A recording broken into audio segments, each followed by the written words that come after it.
And I stand by everything that I said. I stand on that. I still mean it.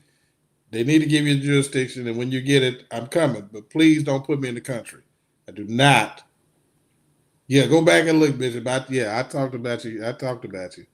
Actually, somebody else brought you up, and they said you should get the jurisdiction. I just agreed and agreed heavily, and I still stand on it. And when you get it, I'm coming.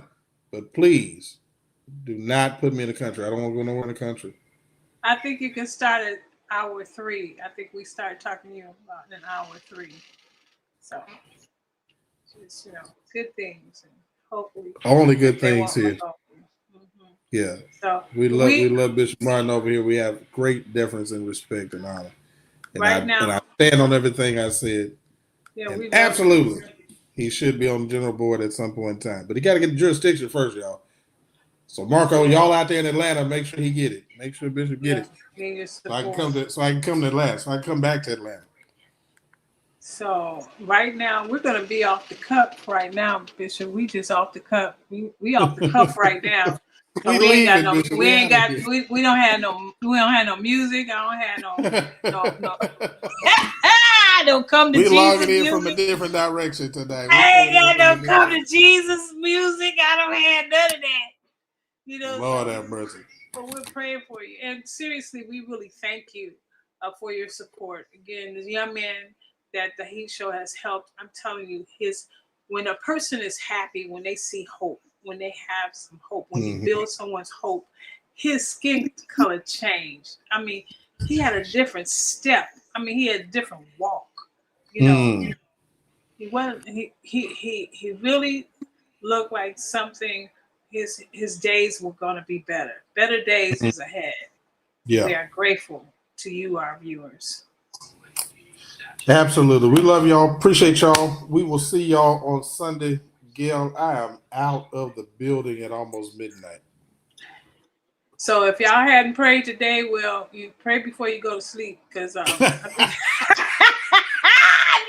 prayed today, pray before you go to sleep. Like I said, we off the cuff tonight, so we off the cuff tonight, so you ain't got no come to Jesus music tonight. So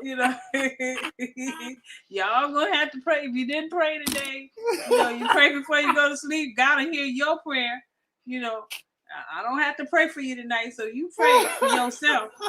Right before that hour change, the hour gonna change it to tomorrow. So we got about 7 minutes to that time. So if you didn't pray today, you pray before you go sleep. Right when we say good night, you pray that prayer. You start praying. Ask the Lord to come to your house and give you your present. Because we kind of wore out over here on this side. On this Bishop, side, I don't know what we're gonna do with Gail. Gail say she don't pray without her music. Come on. I ain't got no music. And the other stuff they got to choose from, I don't like that. I got to have a certain kind of, you have to have that kind of music. The kind of music puts you in the mood to try to reach God. I can't use this stuff they got on here right now. This ain't gonna work. So y'all had to wait till Sunday for the anointed sound, because the sound they got on here, it ain't gonna help. It's gonna bring a distraction. Oh God, y'all pray for us. It's gonna throw me off, because I can't pray with that music. Sister Nicole, Sister Brick, I told y'all to pray for Gail. No. Yeah, that music got totally different. Commercials are totally different for another show. That's for another show. This stuff I got on here is for another show. So it ain't gonna work. It's not gonna work for y'all. So it ain't gonna work. But we thank you. We thank the Heat Show for giving us the launch for the Talking with Gail show. And, my God. Thank you so much. See, Bishop don't laugh. This is just really weird to me. This is really weird to me because he does not laugh. I wasn't ready for you today. I was not ready for you today. So don't forget. Y'all pray for me. We will give you more information. If you're interested in going to Las Vegas, send us an email. And if you don't want to use, I think Sunday we will have a QR code.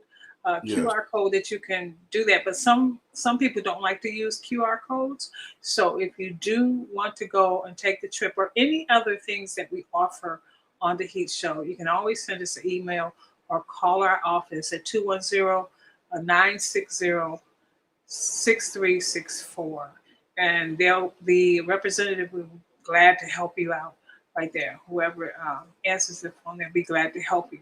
So look for us, pray for us, and we're out, Bishop, right? We're out.